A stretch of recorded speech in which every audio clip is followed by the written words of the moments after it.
જય ભારત મિત્રો આજે હું પણ મતદાન કરીને આવ્યો છું, તેમ આપ સૌ પણ મતદાન કરીને આવ્યા હશો. તો આજના આ દિવસે મારે તમને એક ખૂબ જ મહત્ત્વની વાત કરવી છે. એ સમજવા જેવી વાત છે. જે લોકો વિચારી શકે છે, તર્ક લગાવી શકે છે, કાર્યકારણને સમજી શકે છે, એમના માટે જ આ વાત છે. જે લોકો વિચારી શકતા નથી, બુદ્ધિના બારણા બંધ કરી દીધા છે, એમના માટે આ વાત નથી. મિત્રો, આપણો ગૌરવવંતો ઇતિહાસ છે નેતાઓનો, રાજાઓનો. તો એમાં રામના વંશજ રઘુ રાજાથી લઈ ને દશરથથી લઈ ને રાજા રામ, રાજા યુધિષ્ઠિર, મહારાણા પ્રતાપ, છત્રપતિ શિવાજી મહારાજ, આ બધા જે બી કોઈ લોકો જો પણ નેતાઓ થઈ ગયા, તો આપ સૌને હું પૂછવા માગું છું કે એમના આ જે પણ મેં કંઈ હું નામ બોલ્યો, એમના કોઈના પણ આસપાસ એટલે કે ખૂબ અંગત મહત્ત્વના જે માણસો છે એમાં કોઈ પણ ભ્રષ્ટાચારી હતા? કે રામનો મંત્રી, કે યુધિષ્ઠિરનો સેનાપતિ, કે યુધિષ્ઠિરનો સલાહકાર, કે એવો કોઈ ભ્રષ્ટાચારી હતો? નહીં હતો ને.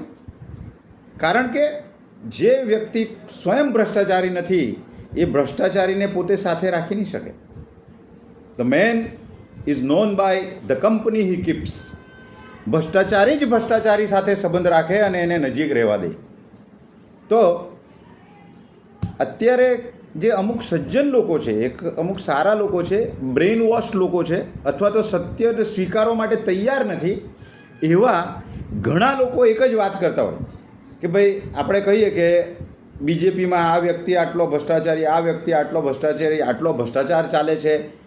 તો એ શું જવાબ આપે કે ભાઈ અમે તો નરેન્દ્ર દામોદર દાસ મોદીને જોઈને વોટ આપીએ. તો મારું એમ કહેવું છે કે નરેન્દ્ર દામોદર દાસ મોદી ભ્રષ્ટાચારી નથી એમ આપણે કઈ રીતે માની લઈએ? એના બાબતમાં આપણે કોઈ દિવસ ઊંડો વિચાર કર્યો છે કે પછી એમની જે વોટ્સઅપની ટીમ છે, જે પ્રચારની ટીમ છે, એણે બ્રેઇન વોશ કરીને આપણા મગજમાં એક છબી ઊભી કરી દીધી છે કે નરેન્દ્ર દામોદર દાસ એટલે એકદમ શુદ્ધ વ્યક્તિ, એને ભ્રષ્ટાચાર સ્પર્શી જ નહીં શકે, એ તો ભગવાન ને યુગ પુરુષ ને આમ ને તેમ.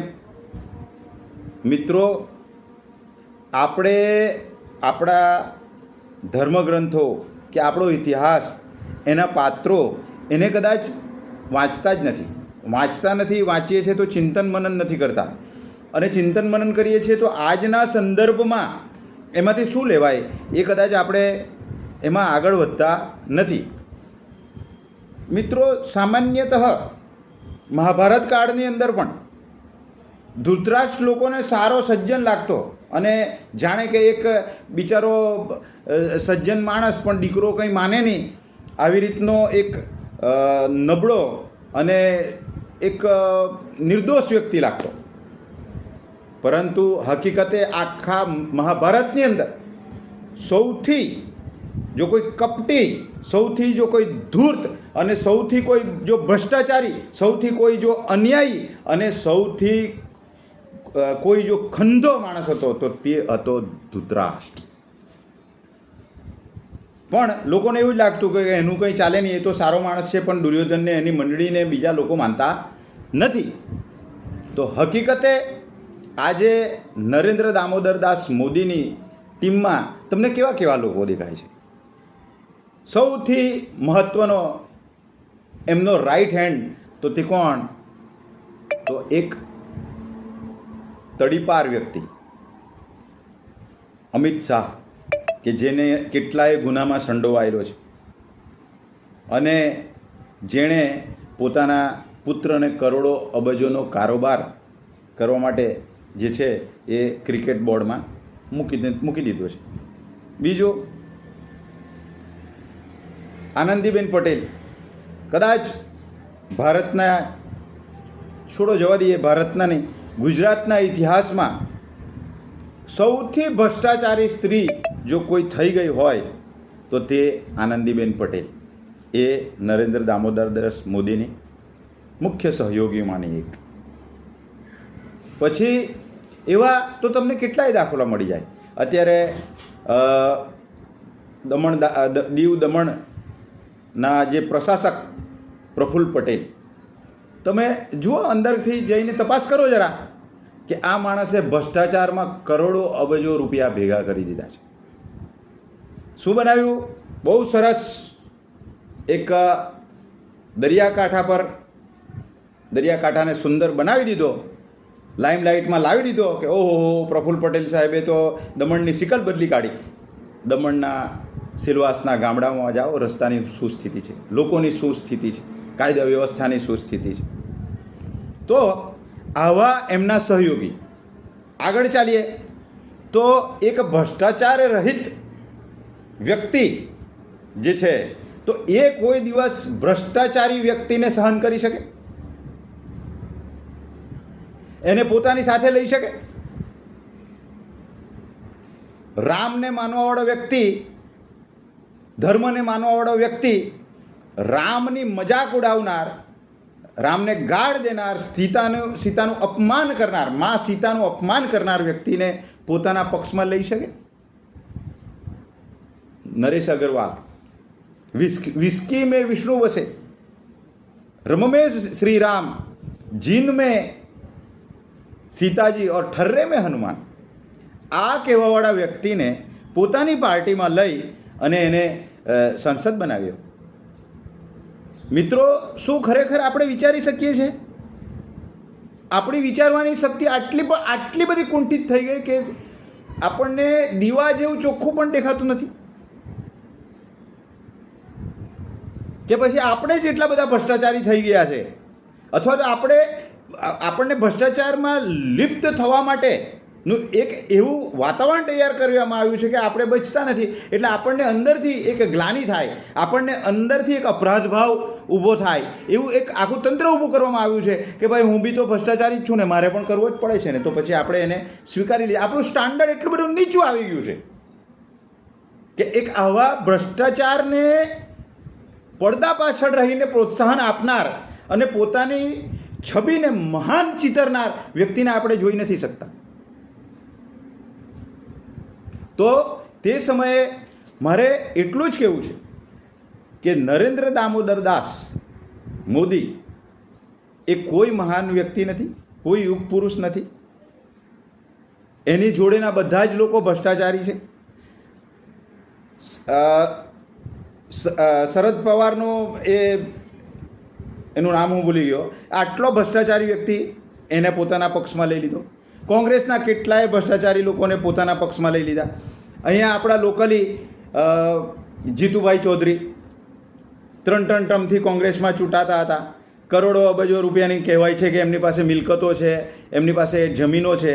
એ ભ્રષ્ટાચારના સિરમોર એ આવી ગયા. કલાબેન ડેલકર એ પણ આવી ગયા. એમની પાસે એવું કહેવાય છે કે મલેશિયામાં પણ હોટલો છે.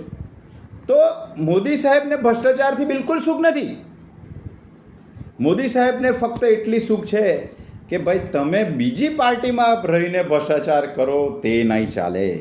તમે મારી પાર્ટીમાં આવો, મારી ખુરશીના જે પાયા છે એને મજબૂત કરો. તમે ભ્રષ્ટાચાર કરો પણ મારી પાર્ટીમાં આવીને કરો અને મારી સત્તા જવી નહીં જોઈએ. આ એક શરતે મોદી સાહેબ કોઈ પણ વ્યક્તિને જે છે પોતાની પાર્ટીમાં આવકારવા માટે એમણે લાલ જાજમ પાથરી જ દીધેલી છે. મિત્રો, જગતના બધા ધર્મોમાં મને એવું લાગે છે કે એકમાત્ર સનાતન હિન્દુ ધર્મ એવો ધર્મ છે કે જે એમ કહે છે કે બુદ્ધિથી ધર્મને સમજવાની કોશિશ કરો, કેવળ શ્રદ્ધાથી નહીં. કેવળ શ્રદ્ધામાંથી અંધશ્રદ્ધામાં જતા વાર નથી લાગતી. કેવળ કર્મકાંડ, કેવળ કર્મ દેખાડો એનો કોઈ અર્થ નથી. ધર્મ અને અધ્યાત્મથી ઉપર પણ આ સનાતન ધર્મએ નીતિને રાખી છે. રાવણ મહાન ભક્ત હતો, મોટા મોટા યજ્ઞો કરતો, મહાન પંડિત હતો, વેદોનો એવું કહેવાય કે પૂર્ણ જ્ઞાતા હતો, દેવોના દેવ મહાદેવને પ્રસન્ન કરી ચૂક્યો હતો, એમની પાસે વરદાન મેળવી ચૂક્યો હતો, મોટા મોટા યજ્ઞો કરતો હતો. પરંતુ એ રાવણનામાં નીતિ નહોતી. એ રાવણ બળાત્કારી હતો. એ રાવણે પોતાની પુત્રવધુ કુબેરનો પુત્ર નળ કુબેર ને એની પત્ની એનો બળાત્કાર કરેલો હતો.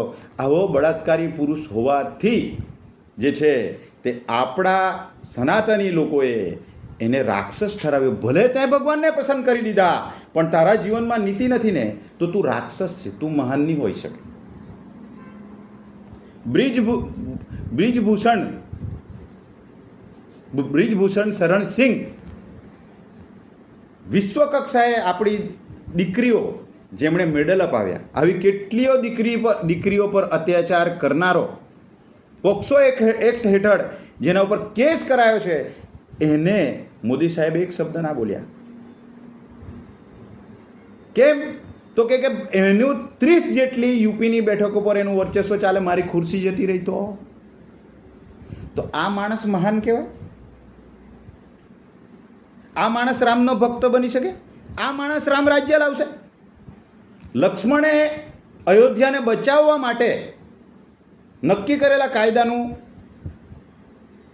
ઉલ્લંઘન કર્યો અને રાજા રામે લક્ષ્મણને મૃત્યુદંડ, દેહાતદંડની સજા ફટકારી.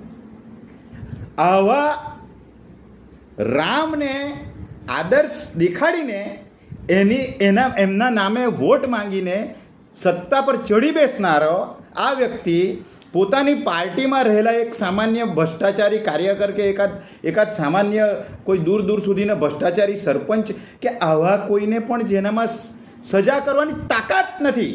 કેમ કે એને એમ ડર લાગે છે કે મારા જ લોકોને જો હું આ રીતે ભલે ભ્રષ્ટાચારી હોય પણ એને જો હું સજા કરું તો મારી ખુરશી જાય. એટલે મિત્રો, મારે એટલું જ કહેવું છે કે ફેર વિચારણા કરવાનો સમય છે. આપણે વિચાર કરવો જોઈએ કે કોઈ એક વ્યક્તિને જે છે આપણા મનોમસ્તિષ્ક પર વારંવાર ઠોકવામાં આવ્યું. જેવી રીતે એડવર્ટાઇઝ આવે ટીવી પર કે ભાઈ આ બહુ સારું, આ બહુ સારું, આ બહુ સારું, અને એક દિવસ આપણે માનવા મજબૂર થઈ જઈએ છીએ અને જાણીએ અજાણીએ એ વસ્તુને વાપરવા લાગીએ છીએ. બસ આ જ આપણી સાથે કરવામાં આવ્યું છે. એના ઉપર આપણે શુદ્ધ બુદ્ધિથી વિચાર કરવાની જરૂર છે. હું કોઈ પણ પાર્ટી કે કોઈ પણ નેતા કે કોઈનો પણ પક્ષ લઈને નથી બોલી રહ્યો. અત્યારે હું બોલી રહ્યો છું ભારત દેશના એક સ્વતંત્ર અને પ્રજાસત્તાક ભારત દેશના એક નાગરિક તરીકે. તમે વિચાર કરો, આવી ભ્રષ્ટાચારી આનંદીબેન પટેલ જગ જાહેર થઈ ગયા પછી બી એને રાજ્યપાલ બનાવી. કેમ? તો કે ભાઈ કરોડો અબજો રૂપિયા તે ભ્રષ્ટાચારથી જે બનાવ્યા છે ને, એમાં તારે હાથ નાખવો જ નહીં પડે. એ એના ડબલ ટીબલ 4 ગણા 72 પેઢી ચાલે તેટલું ચાલશે. તને હું રાજ્યપાલ બનાવીશ જેથી કરીને તને 2.5-3 લાખ રૂપિયા પગાર મળે, દુનિયાભરની જે કંઈ પણ સુવિધા, રહેવા માટે બંગલો, આ તે બધું જ મળે. આવો વ્યક્તિ કઈ રીતે આપણને ભ્રષ્ટાચારી નથી લાગતો? કઈ રીતે લોકો એવું કહે છે કે અમે તો મોદીને જોઈને વોટ? અરે ભાઈ, આ ફસાદની જડ જ મોદી છે. આટલું સમજમાં નથી આવતું આપણને. બસ વધુ કંઈ કહેતો નથી, પણ આના ઉપર આપ વિચાર કરો અને કોઈક જગ્યાએ લાગે તો તમે કમેન્ટ કરો. ચર્ચા કરવાની ઈચ્છા હોય તો ચર્ચા કરો. મારો નંબર છે 8758339416. જય ભારત.